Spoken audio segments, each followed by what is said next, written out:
The trial of Sean Diddy Combs is back underway in Manhattan today. Despite that, some people believe the drastic nature of the charges could mean that Diddy will sensationally walk free.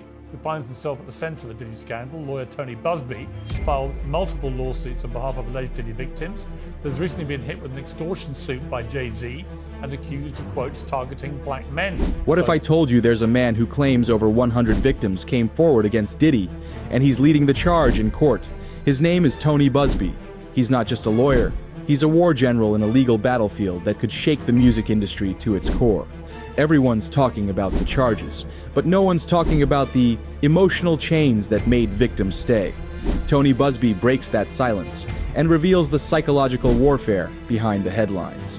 In this video, we break down Tony Buzbee's full interview, his claims, his battles with Jay-Z, and what it all means for the trial of the decade.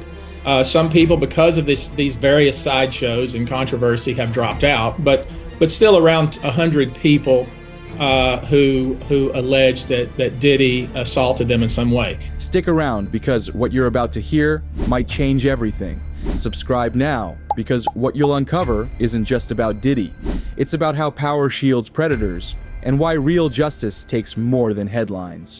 Tony Buzbee isn't your average attorney. He's a Texas powerhouse, a former Marine, a millionaire, and a legal bulldog.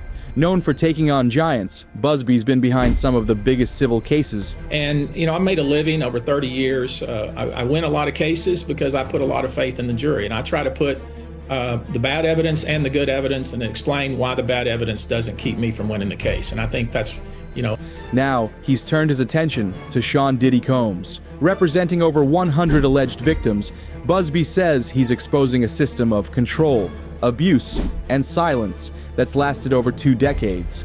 But who exactly is this man, and why is he stepping into the spotlight now? According to Busby, more than 100 individuals have come forward with allegations against Diddy. 40 civil cases are already filed. 60 to 70 more are being prepared across various states. Busby insists many of these accounts mirror what's been said in criminal court. Claims of coercion, violence, and psychological manipulation. But critics say the number sounds inflated. Could this be a legal strategy to build pressure, or is it a flood of truth that's only just begun to surface? As the civil suits gained traction, Diddy's legal team struck back. They challenged Busby's license to practice in the Southern District of New York. As a result, Busby had to withdraw from 15 cases, but he maintains his firm still represents those clients. He calls it a sideshow, a distraction tactic. Others call it a smart legal move. One thing's certain, this fight is being waged on every front: courtrooms, public opinion, and behind closed doors. I've also been watching the commentators. People have been seizing upon this word and that word and saying, oh, look here, that proves that there was no coercion because Cassie, allegedly voluntarily participated in this activity. And I think one of the things that hasn't come out and hasn't been discussed that I think needs to be discussed is this idea of trauma bonding. One of the most explosive moments in the interview was when Busby addressed his lawsuit against Jay-Z. He alleged Jay-Z was involved in an incident from 2000 involving a 13-year-old girl. The case was later dropped, but Jay-Z didn't let it slide. He sued Busby for defamation, accusing him of fabricating the case for financial gain. Jay-Z even claimed Busby manipulated Wikipedia pages to damage his image. Busby, however, stands firm. The alleged victim has never recanted. According to him, the truth hasn't changed, only the pressure to silence it has. Busby says the real story isn't just about individual incidents, it's about a pattern. A playbook of control, intimidation, and fear. Multiple victims, including Cassie and Dawn Richard, reportedly said Diddy used the phrase, "you could go missing." There are claims of guns, bodyguards, and chilling threats. But perhaps more disturbing is the concept of trauma bonding, a psychological grip that keeps victims close to their abuser. Busby believes this dynamic is at the heart of many of these stories. One of the most overlooked aspects of this trial isn't in the headlines, but it might be the key to understanding everything. Tony Buzbee brings it up with conviction, trauma bonding. It's a term not often discussed in courtrooms, yet it may be central to the Cassie Ventura case and dozens of others. When someone is involved in a long-term relationship marked by manipulation or abuse, outsiders often ask the same question. If it was really that bad, why didn't they just leave? Or worse, why did they go back? Busby says that question reflects a misunderstanding of how abuse actually works. Trauma bonding is the psychological phenomenon where victims form emotional attachments to their abusers. Attachments rooted in fear, control, and intermittent reinforcement. It's a cycle of pain followed by comfort, abuse followed by affection, until the lines between safety and harm are blurred.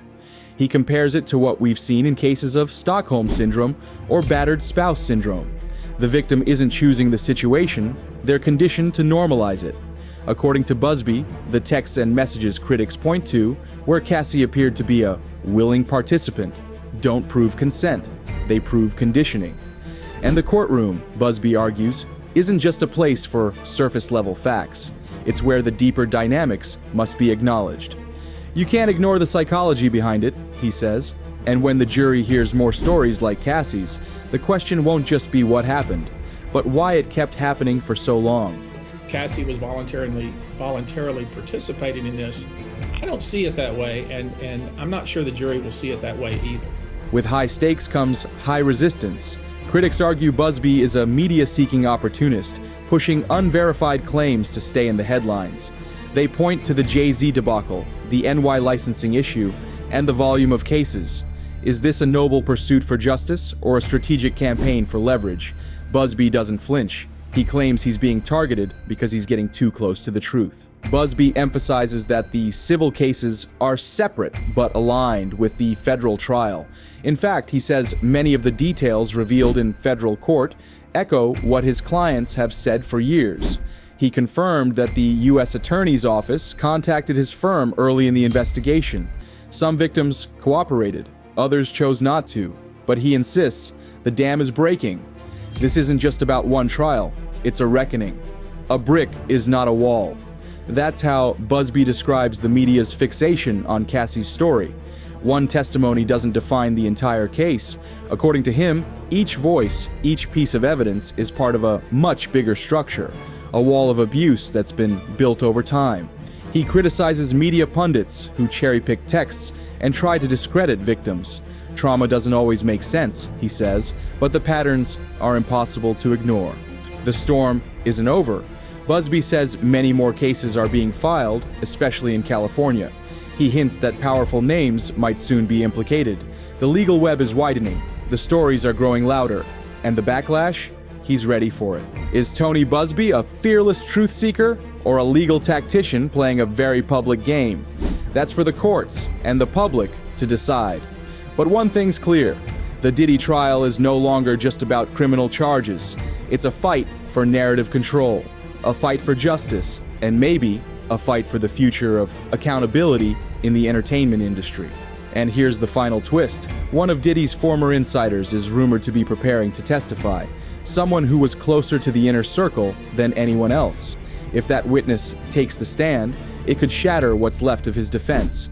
Subscribe to stay updated, because this story is far from over.